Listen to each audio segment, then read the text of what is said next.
Then next moment, very next moment, I said, I'm a non-boy. These two cannot be with one object, right? Why? Why cannot be with one object? I'm a boy, I'm a non-boy. Why these two are not possible with one object? Tell me. One contradicts the other. One contradicts the other. One is boy, other one is non-boy. Likewise, this is water, this is no water. These two are contradictory, right? These two are contradictory, right? Yeah. If it is contradictory, these two both cannot be correct.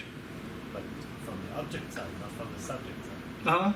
From the object side, it's contradictory. From the object side, it's contradictory. So this is, from the object side, this is not water. From the object side, This is water. but from the subject side, No, from the object side, this is water or not? Yes. Yes, this is non-water. Yes. There's no contradiction, right? The water has no mind. Huh? The water has no mind, so different minds view different things. So what I'm saying is that am I a boy? Am I a male as well as non-male?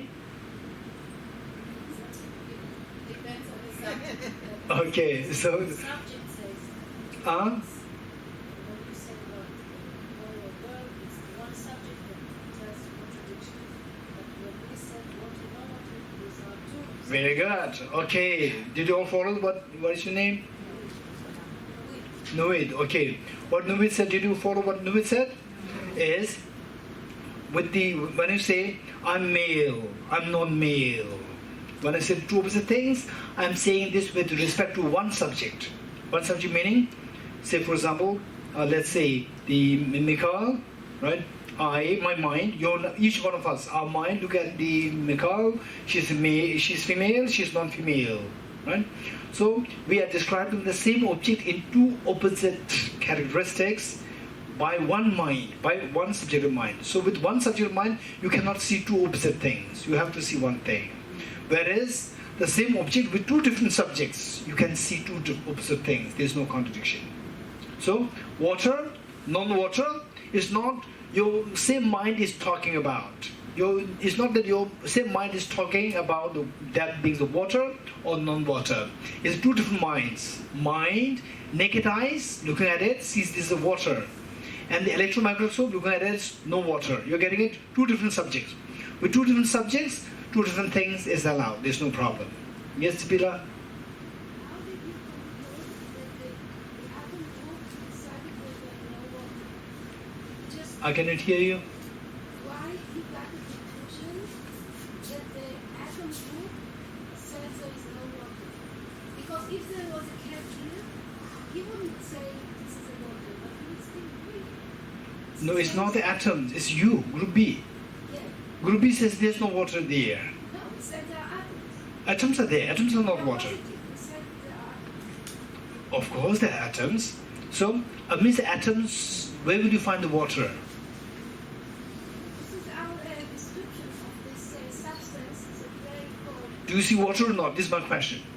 Through electron microscope, when you see the atoms, when you reach the level of the atoms, do you see water? What I see, you call it water, this book calls water, and we call it Listen. Water means water flows. Right? Water flows, you can drink it. Atoms you cannot drink.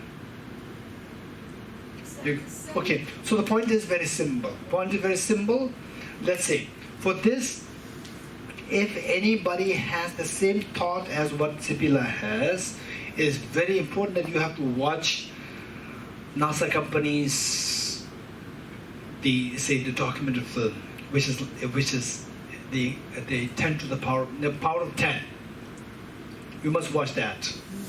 If you cannot track it, write to the Leorala, the Shahala there. So I'll give it to them, and you can watch it. Power of 10. Power of 10. So where literally, say the human hand, human skin, which is just look at it, your hand, right? So particularly your hand when you were aged 7, 8, 9, 10, whether it's boys or girls, the hand skin is so tender, the complexion is so beautiful, right? When I was 7 years old, particularly when I was 7 years old, I remember so well. 7 years old, one time it was a sunny day, and in a school, boarding school, I just happened to put my two hands on the wall. I saw my hand, right? It's so beautiful. It's so beautiful. Now it's not beautiful, right? So what I'm saying is that this skin is so beautiful, tender. You look at it through electron microscope, very scary. It cracks. It's cracked. The same beautiful skin, which we through naked eyes we say is very tender skin. You look through electron microscope, that tenderness disappears.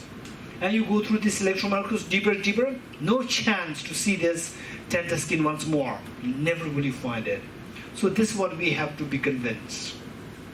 If you're convinced with this, so why I'm saying this is that at one point there was the student of Lama Tsongkhapa, and who was the Jesuit Sheriff Singhi, who started the Gyume Thanju College, who was advised by Lama Tsongkhapa to start the Gyume Thanju College. So he, in the midst of the teaching which Lama Tsongkhapa was given, he suddenly, this disciple, and a great teacher himself.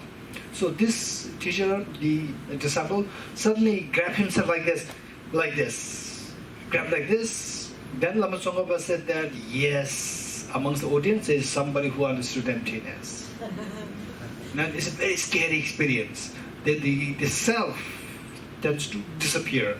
So this tenderness disappears when you go through the electron microscope. You're getting it?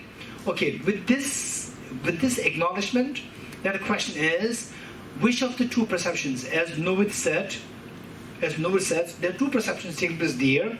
Group A is saying there's water there. Group B saying no water, right? And I said that both perceptions are correct. Whereas with the same object, I am male, I'm non-male, right? So there you say this, it can't be true. Two opposite characteristics cannot be there with one person. Whereas with the water, two opposite characteristics, the water, non-water, both are possible. You're getting it?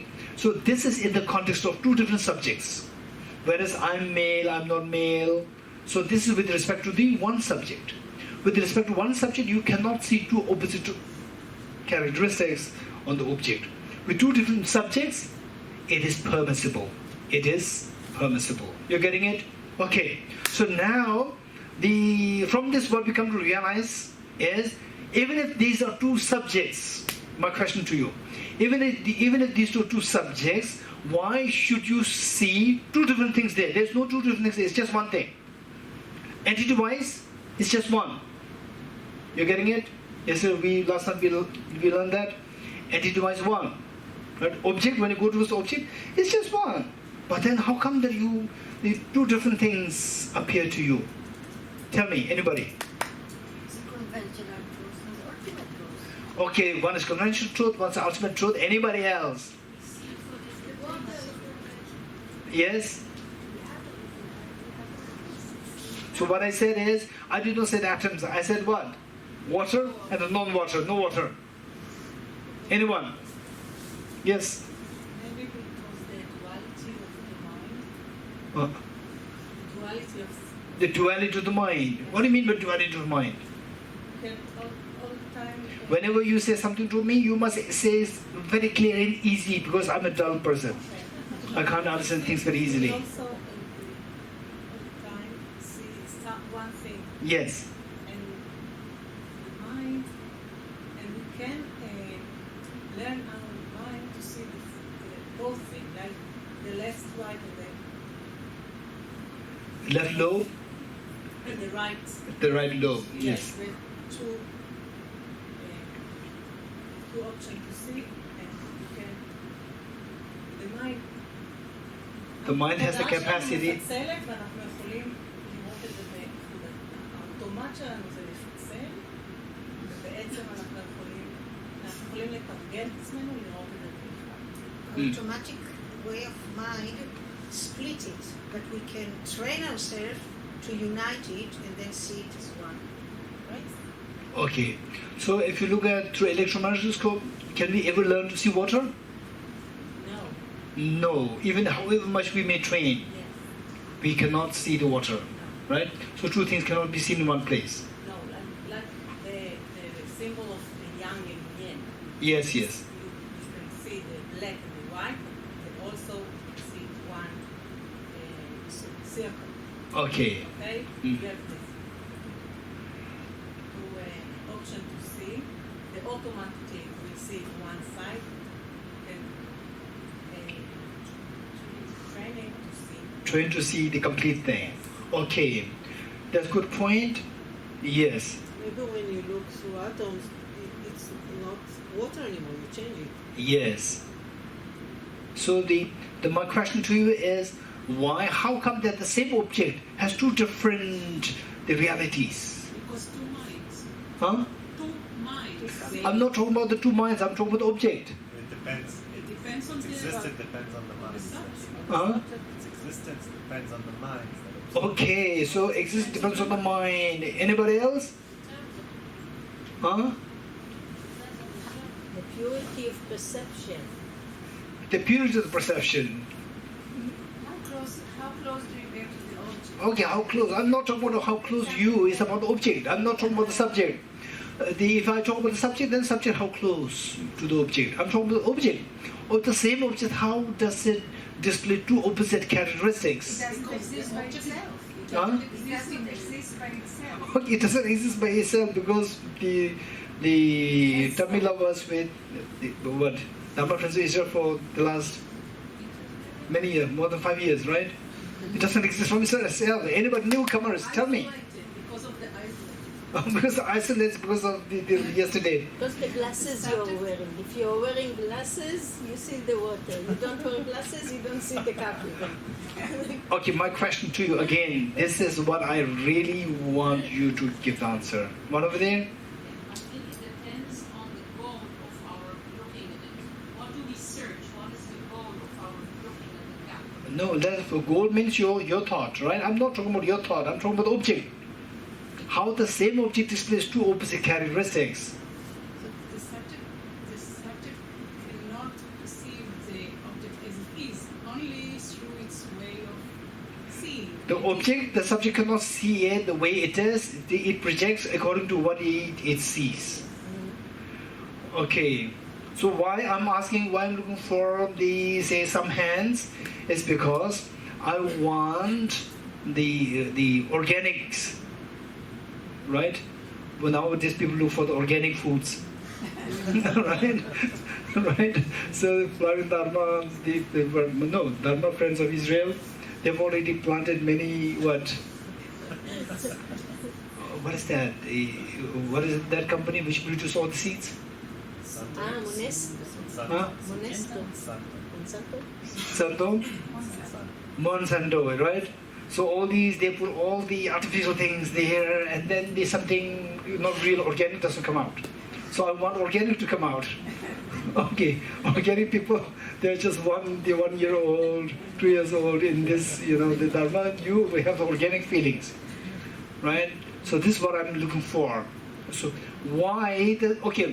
All of us, okay, their home is organic. In different people's minds, reality is perceived differently. Instead of the water and the atoms, I'm thinking of it like color.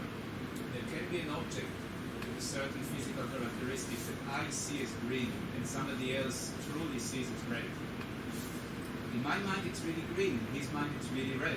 Okay, so the idea is, what the object is, it is determined by the mind. This is what you say? Okay, so how many you agree with your name? Benny. Well, how many of us agree with Benny that what we see is actually determined by your thinking, your own mind? How many agree with him? How many of you are not too sure? How many of you are not too sure of what Benny said? Okay, which means that we are on the same page. So the point is that we say that it's just a perception, it's how we see, right? Because there are two different minds, two different perceptions. So the reality is not really different from the object. Reality is how we perceive. Just how we perceive. And the perceptions, there are two, because if there are two perceptions, there are two different minds, two different perceptions. So two different perceptions is possible with the description of the same object. You agree with me? Okay. If you agree with me, my question to you. How many are ready?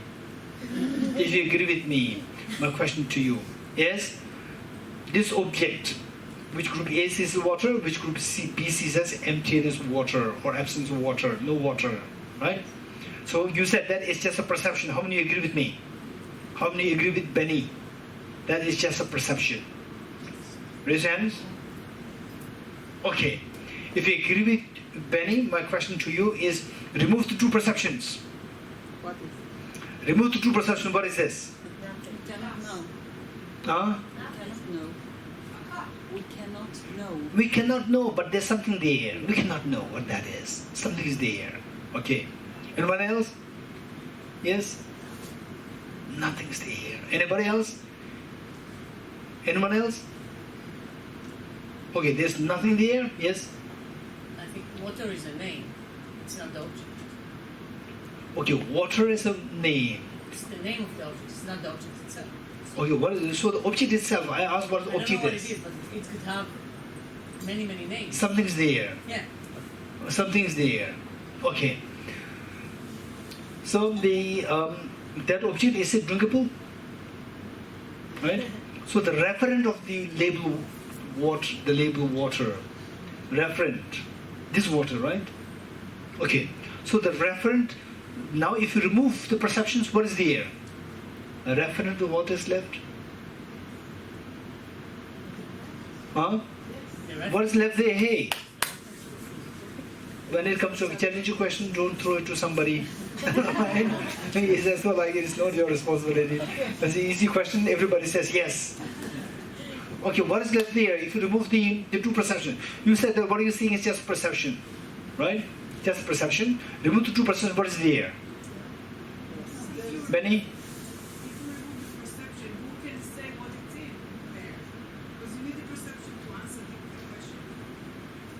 Okay, so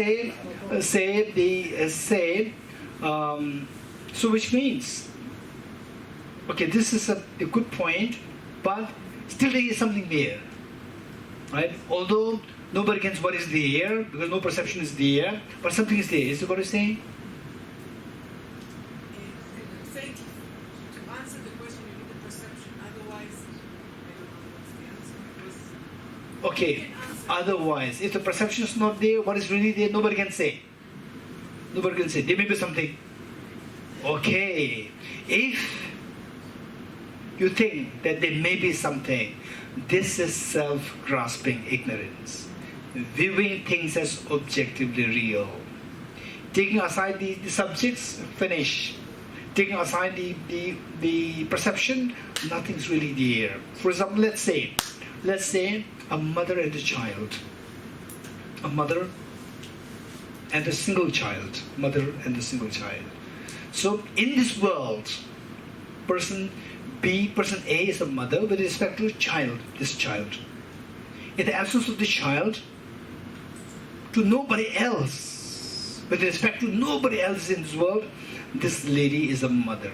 This lady is mother only with respect to this child. Do you agree with me or not? If this child does not exist at all in this universe, this lady is not at all mother. You agree with me or not? Good. Likewise, it makes sense as water only with respect to the mind seeing this water. You getting it? It makes sense as water. It exists as a water only with respect to the mind seeing this as water. It makes sense as emptiness of water only with respect to the mind seeing the emptiness of water. That's it. Independent of these minds, what is really there, it is indescribable. It cannot be said as yes, no, both, neither. But if we walk and it spills down and we don't have any perception, still we'll sleep on it. Okay. So there is something there. Okay. No perception at all. Very good point. You're getting it? Very good point. So therefore, I want the organic answers coming. Meaning that what comes in your mind, not being tainted by the philosophy. It doesn't mean that, so one time your natural thinking may flow with the philosophy. At that point, it's amazing. your natural thinking may flow with the philosophy. At that point, you are very lucky. Whereas, oftentimes what happens is that our natural flow of thinking is one, and our philosophy that you've learned is another. These two are, there's a discrepancy there.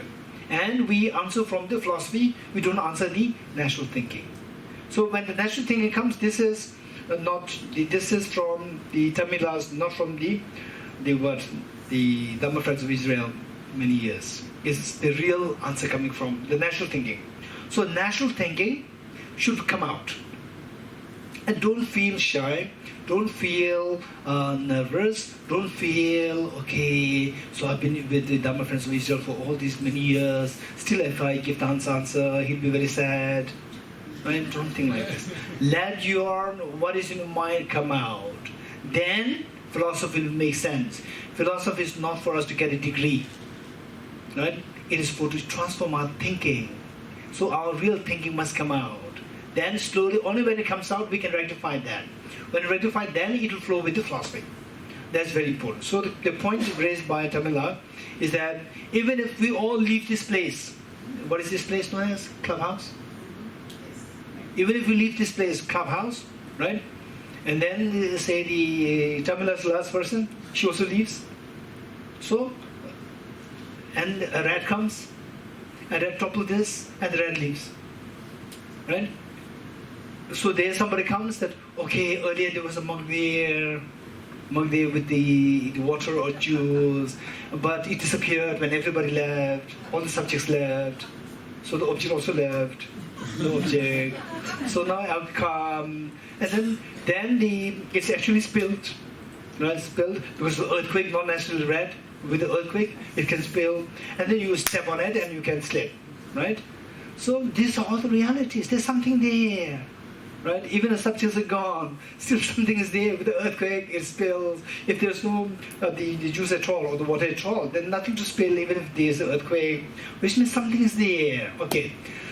So this, if it comes to your mind, how many of your thinking really truly tallies with what Tamila said? Raise your hands. Okay, what Tamila said is that even if our subjective minds are not there, still the object is there. Still the object is there, right? Still the object is there. Okay, and how I explained is exactly what Tamila is saying. So how many agree with this? That makes sense. Okay, if you agree with this, you are identifying the self-grasping ignorance. First of all, we have to identify. Without identifying your illness, we cannot get rid of that. So, to believe that there's something there, irrespective of the subjects, independent of the subjects, something is there. This belief, if it becomes very clear, you are identifying the self-grasping ignorance. Once you identify that, we can work to get rid of this. Okay, Tsipila.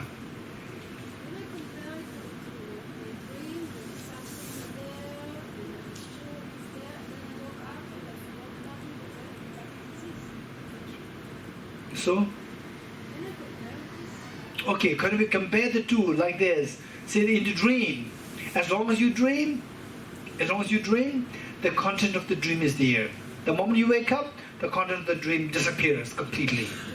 Likewise, what's happening here, everything's coming from the subject. When we all leave, the subject will also disappear. Can we compare it like this? This is your question? Very good. Okay, so I would say whether we understand emptiness or not, but if the understanding of emptiness is very clear and very profound, then these two cannot be, this should not be the way we compare. This should not be the way we compare, because the moment we wake up, everything dissolves. Right? Okay. Interesting.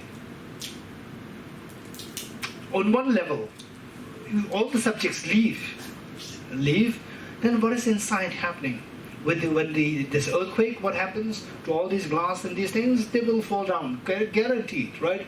Whether we are looking at it or not, it'll no doubt will fall, and all the breakages can happen. One, which means that even if the subjects leave, objects still operate there. One. Number two, when does the subject with the individual person. When does the subject seem like a dream creating? Each one of us, we're creating the dream now. Unconventional dream we're creating.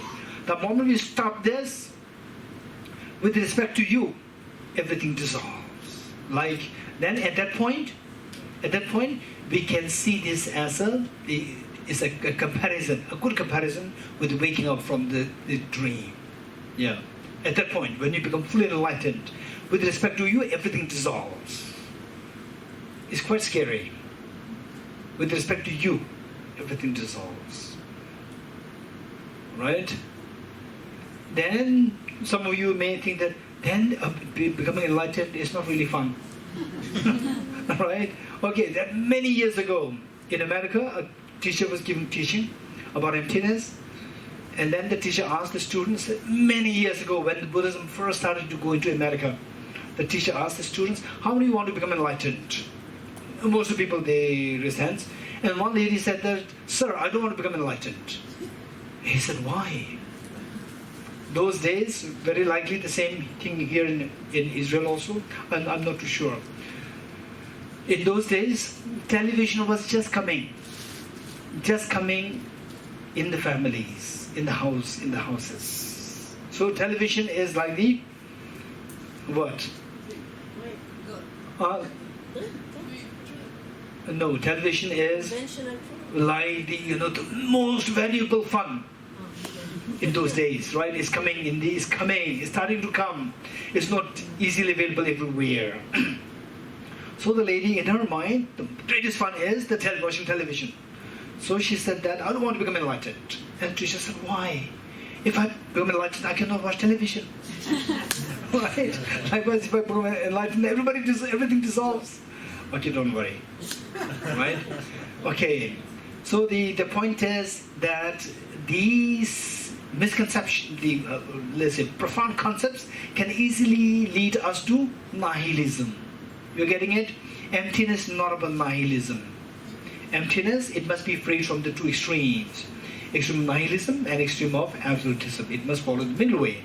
Okay, so these misconceptions and the nihilist views can easily seep in, but be courageous.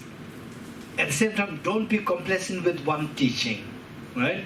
So what we're doing, just 3 days, primarily I would say that the need, in the course of discussion with Shahana, the need to understand emptiness, because it's so precious.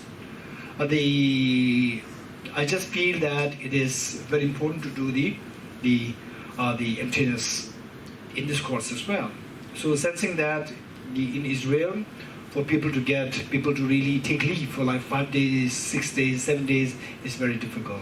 So in these 3 days, so what we're doing is actually, believe it or not, in the monastic universities, the monks, say, who are in the first 10 years, if they hear what I'm talking to you now, they'll be fascinated to see that what they are learning in 10 years, even in those 10 years, they are not learning what I'm sharing with you now. So for sure, we can't expect to imbibe everything. It's a very complicated concept, and it can easily slide into nihilism. You're getting it?